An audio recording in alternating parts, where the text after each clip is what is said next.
저는 제 아들과 며느리를 믿었습니다.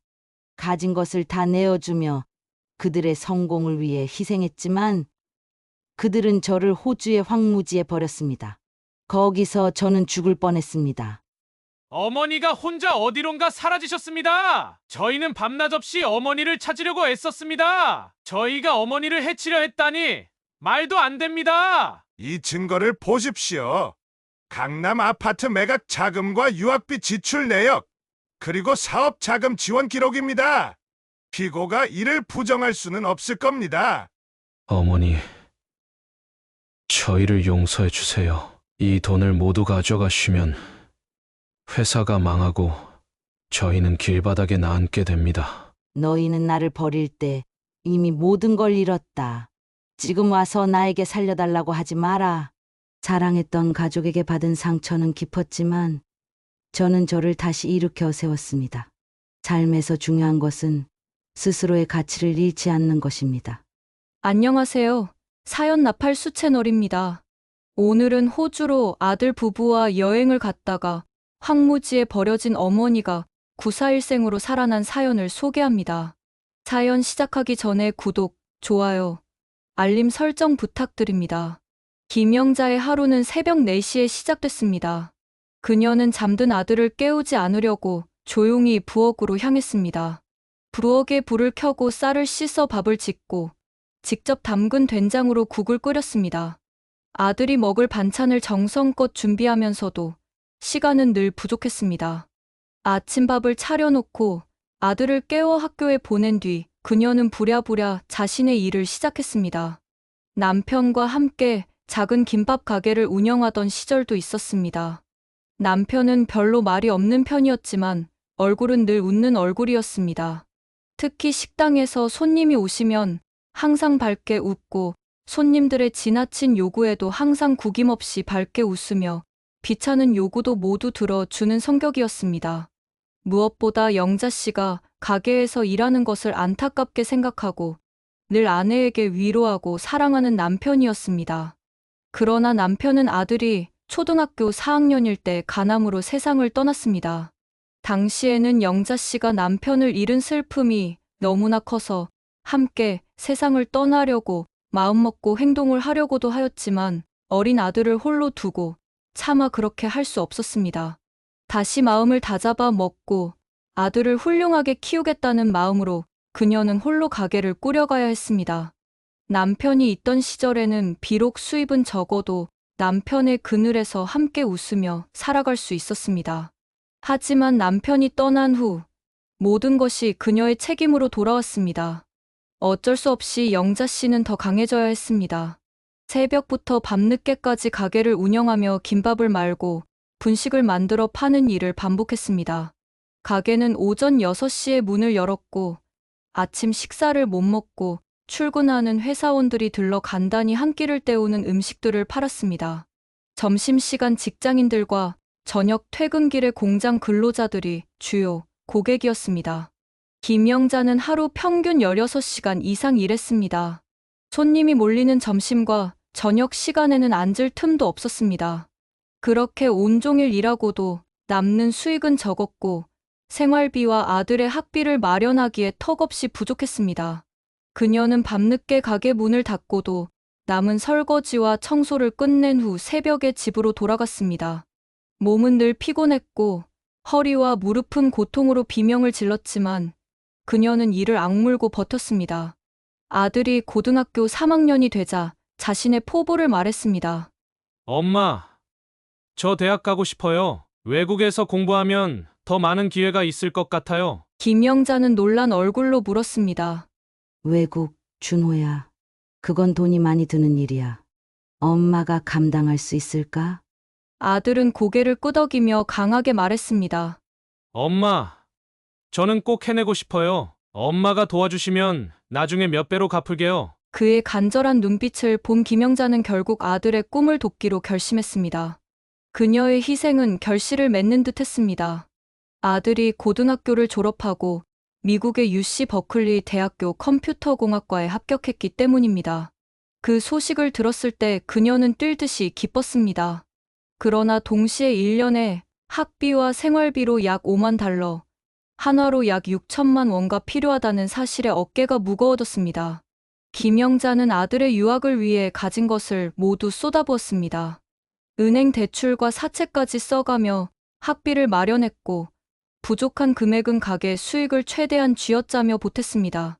그렇게 4년간 아들의 유학비를 책임지며 그녀는 자신의 삶을 완전히 아들에게 내어주었습니다. 아들은 유학을 마치고 한국으로 돌아와 삼성전자에 입사했습니다. 그는 회사에서 빠르게 인정받으며 5년 만에 팀장으로 승진했습니다. 이때부터 영자 씨는 특별히 돈이 들어가는 곳도 없고 딱히 버는 돈을 사용할 곳도 없어 그 돈은 고스란히 모이게 되어 생활에 안정적으로 되었습니다. 그리고 아들 또한 안정적인 직장과 소득 덕분에 준호는 주변의 부러움을 받았고 그 과정에서 현재의 아내를 만나 결혼했습니다. 며느리는 부유한 가정의 맏딸로 외모와 배경은 좋았지만 그녀의 성격은 자기중심적이었습니다. 김영자는 아들의 선택을 존중했지만 며느리와의 첫 만남에서 느낀 미묘한 불편함을 지울 수 없었습니다. 결혼 초반, 아들과 며느리는 김영자에게 잘하려고 노력했습니다.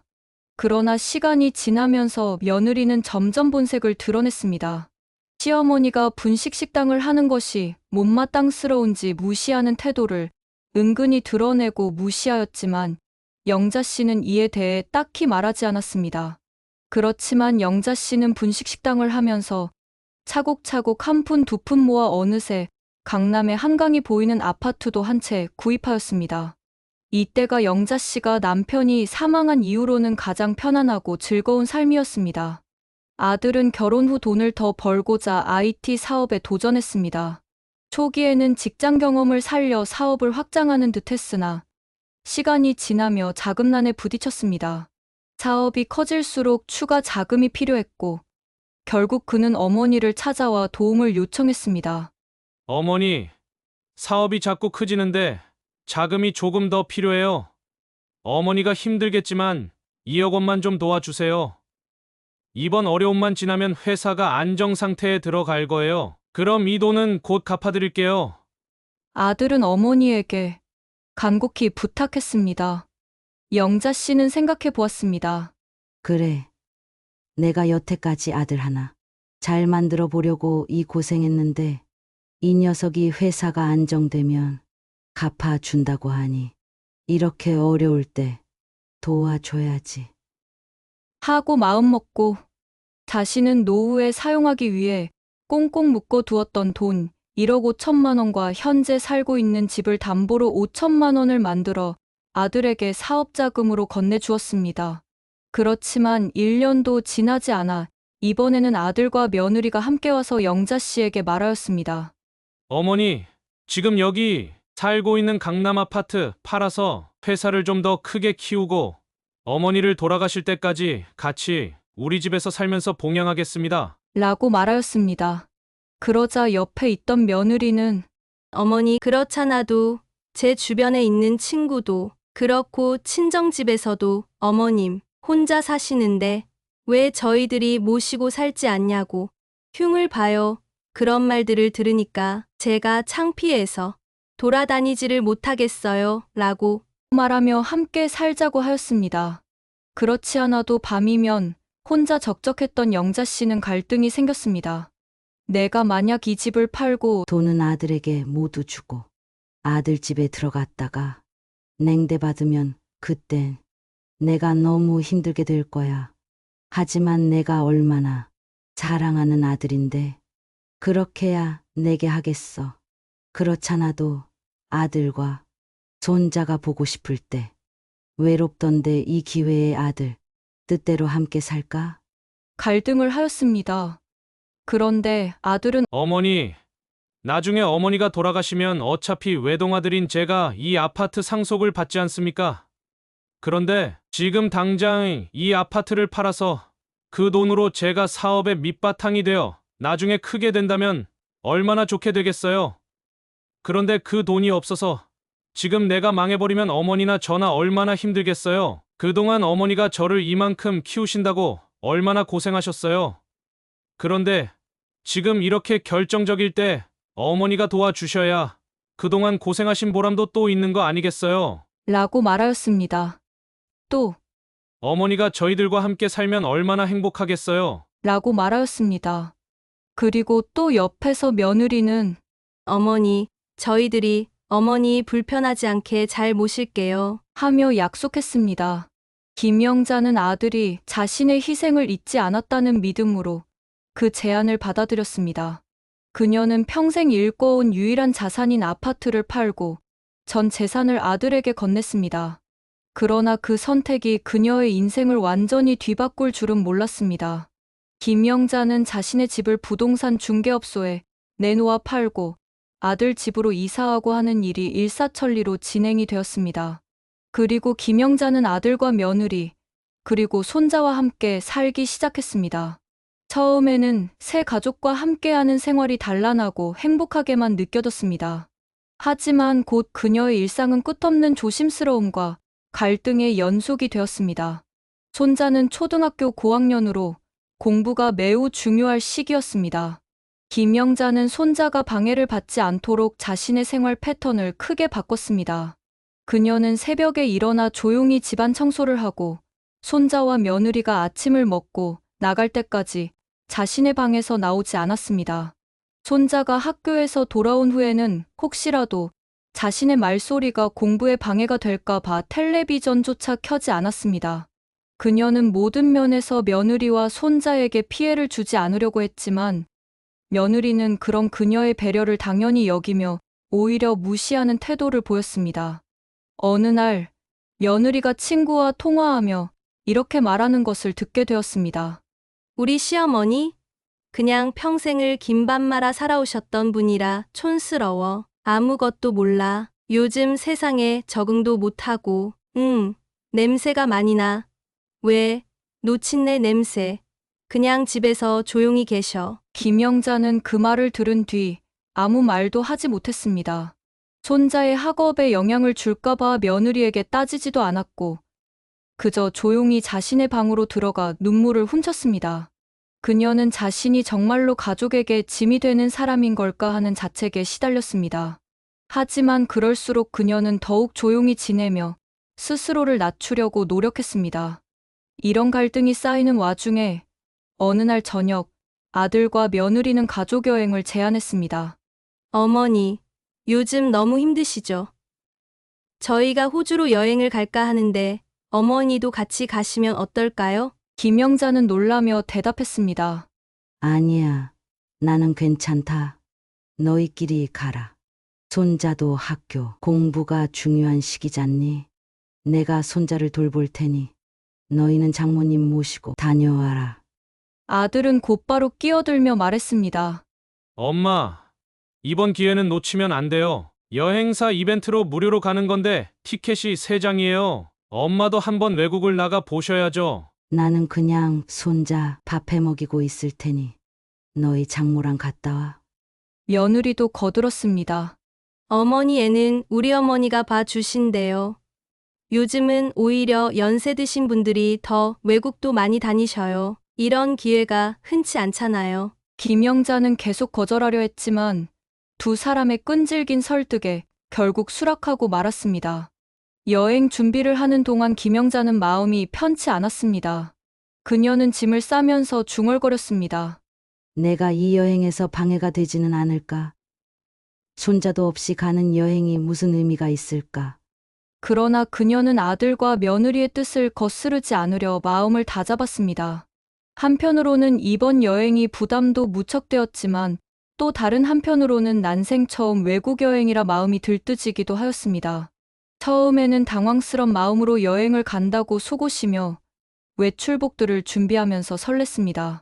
그녀는 또 아들과 며느리가 여행 중에 좋아할 만한 간단한 음식을 챙기고 자신은 최대한 간소하게 짐을 꾸렸습니다.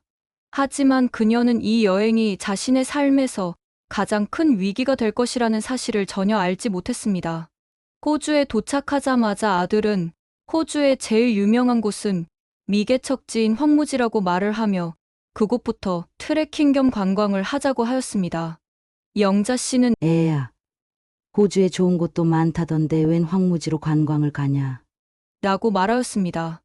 그러자 옆에 있던 며느리가 말하였습니다. 어머니, 관광 전문가들은 호주 여행은 미개척지인 황무지를 제일 먼저 해야 한대요. 그리고 다음에 멋진 관광지로 가야 한대요. 왜냐면 그렇게 하면 황무지도 관광이 재미있고 관광지도 재미있는데 멋진 관광지부터 관광을 하고 황무지로 가면 두 군데 모두 별로 감흥이 없대요. 그렇게 말을 하자 영자 씨는 충분히 호응할 수 있는 말인 것 같았습니다. 아들은 그곳에서 집차를 빌려 많지 않은 짐들을 싣고 서너 시간을 달려 어딘지 알 수도 없는 황량한 호주의 끝없는 황무지를 따라 또 한참을 달렸습니다. 그곳에는 매우 큰 선인장들과 뜨거운 태양, 모래가루를 머금은 바람뿐이었습니다. 도착했을 때 김영자는 어딘가 이상한 느낌을 받았습니다. 주변은 황량한 붉은 바위와 모래 언덕뿐이었고 끝없이 펼쳐진 지평선에는 나무 한 그루 보이지 않고 사람의 키보다 훨씬 큰 선인장들만 주변에 가득했습니다. 여기가 정말 관광지라고? 너무 황량한데. 김영자가 중얼거렸습니다. 그러나 아들과 며느리는 밝은 목소리로 그녀를 안심시키려 했습니다. 어머니, 여기가 바로 호주에 살아있는 자연이에요. 저희 먼저 조금 걸어볼게요. 차에서 기다리세요. 아들이 미소를 지으며 말했습니다. 며느리는 덧붙였습니다. 어머니, 이 자연을 한번 느껴보세요. 금방 올게요. 김영자는 차 안에서 그들이 돌아오길 기다렸습니다. 그러나 갑자기 그녀는 소변이 마려워져 차 밖으로 나갔습니다. 조금만 기다려. 금방 올 거야. 그녀는 차에서 약간 떨어진 곳에서 소변을 보고 돌아서려던 순간 차가 엔진 소리와 함께 떠나는 것을 보았습니다. 장난치나. 저러다 곧 돌아오겠지. 그녀는 처음에는 그들의 행동이 장난이라고 생각했습니다. 하지만 시간이 지나도 그들은 돌아오지 않았습니다. 해가 점점 기울고 황무지의 뜨거운 햇볕은 그녀의 머리 위에서 내리쬐었습니다. 그녀는 목이 바싹 말라갔고 갈증은 점점 심해졌습니다. 설마 정말 나를 두고 간 거야? 왜 여기서 날 두고 간 거지? 차가운 밤 공기가 몰려오자 그녀는 몸을 웅크렸습니다. 야생동물의 울음소리가 그녀의 귀를 스치며 공포감을 더했습니다. 발치에서 독정갈이 꿈틀대는 것을 보고 비명을 삼키며 몸을 최대한 웅크린 채 밤을 보냈습니다. 낮에는 드럼통 속에 갇힌 듯한 더위가 그녀를 짓눌렀습니다. 머리가 어지럽고 숨이 막힐 듯한 열기 속에서 그녀는 체력을 소모했습니다. 밤이 오자 다시 추위가 몰려왔고 떨리는 몸을 웅크린 채 고통을 참아냈습니다. 또 죽음보다 더한 고통의 밤이 지나고 해가 뜨면 또 드럼통 속에 들어 있으면서 밖에서 엄청난 열기를 쏘아대는 듯한 뜨거움이 온몸을 불살랐습니다. 이렇게 죽음보다 더한 고통으로 사흘째가 되자 그녀는 더 이상 삶의 기운이 모두 빠져버렸습니다. 걸을 힘조차 없었고 이제는 서 있는 것조차 힘든 상황까지 되었습니다. 머릿속에는 아들과 며느리에 대한 배신감과 함께 자신이 왜 이런 상황에 처했는지 끊임없이 떠올랐습니다. 결국 내가 짐이 된 거구나. 내가 가진 재산들이 탐나 나를 속이고 재산을 빼앗고는 늙은 내가 귀찮아지니까 나를 버리려 했던 거야. 이제야 영자 씨는 자식들에게 왜 버림받았는지 알게 되었습니다. 그것을 알고 더욱 자식에 대한 배신감과 복수심이 타올랐습니다. 하지만 그의 체력은 이제 완전히 고갈되어 정신은 혼미해져 갔고 더 이상 육신과 정신을 지탱할 수 없는 상황이 되었습니다. 삶의 애착도 이젠 모두 놓아버리고 미움도 복수도 헐얼헐얼 털고 미세하게 가는 한 줌의 숨이 그의 목숨을 겨우 지탱하고 있었습니다. 눈앞이 흐릿해지며 그녀는 모래 위에 쓰러졌습니다. 그렇게 얼마 동안인지도 모르게 하늘이 자신의 생명을 거두어 가도록 기다리고 있던 그 순간 멀리서 자동차 엔진 소리가 들렸습니다. 그녀는 마지막 힘을 다해 손을 흔들었습니다.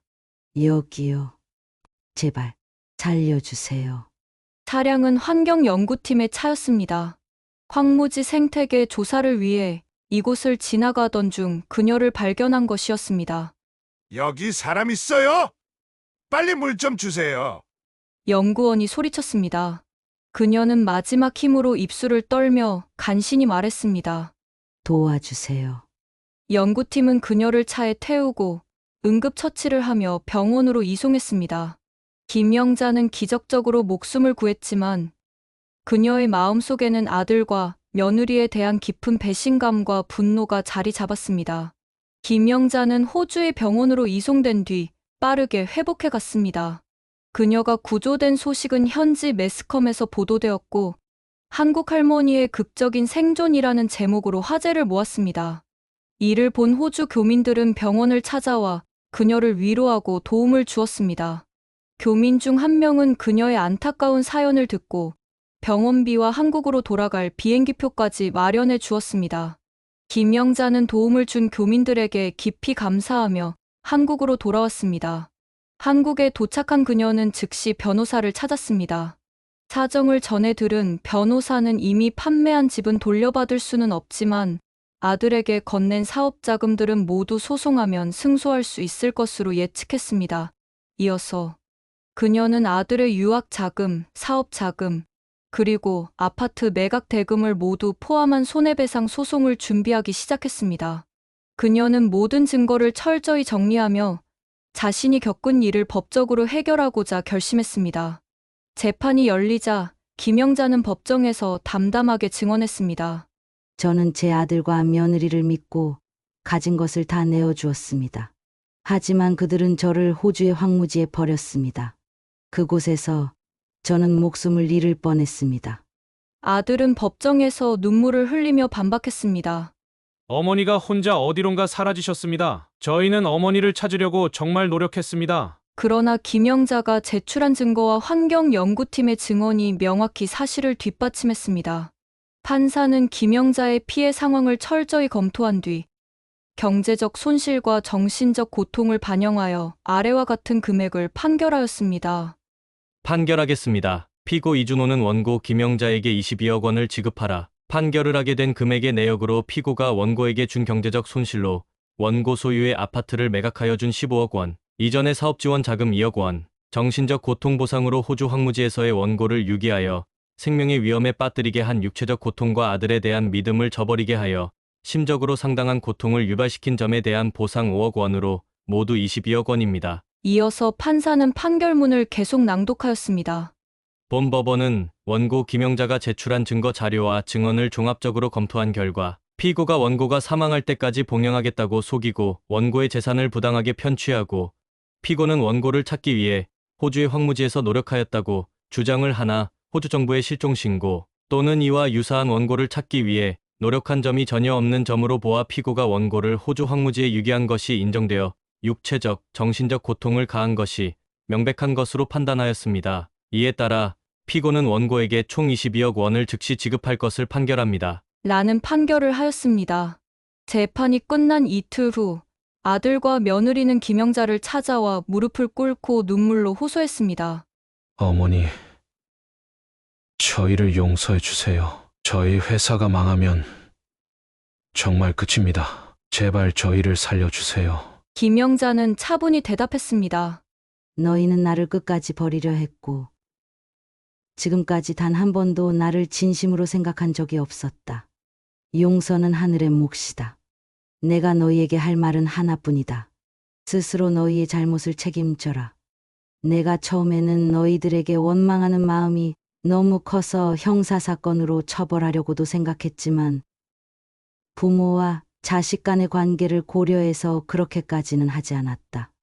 너희가 나를 호주, 황무지에 나를 버렸을 때부터 이미 나와 여희와는 관계가 끝났으니 나에게 굳이 할 말이 있다면 얘 변호사를 통해서 말을 하고 더 이상은 그 어떤 이유로라도 나에게 연락하지 마라. 라고 말하고 그녀는 냉정히 돌아섰고 그날 이후로 아들과 며느리와의 인연을 끊었습니다. 현재 김영자는 충남 부여 조금 외진 곳에 한가한 주택을 구해 살고 있습니다. 지금은 잠시 시간을 내어 혼자 여행을 하면서 부산 해운대의 한 호텔에서 저녁 노을이 지는 바다를 바라보며 조용히 지내고 있습니다. 그녀는 지역 사회와 교류하며 현실이 힘든 어르신들을 위해 봉사하며 새로운 인생을 살아가고 있습니다. 그녀의 얼굴에는 평온함이 깃들어 있었고 그녀는 자신을 위해 살겠다는 결심을 굳혔습니다. 오늘 사연 어떠셨나요? 좋으셨다면 김영자 할머니에게 힘내시라고 문자 남겨주세요. 여러분의 구독과 좋아요, 알람 설정이 사연을 제작하는데 큰 힘이 됩니다.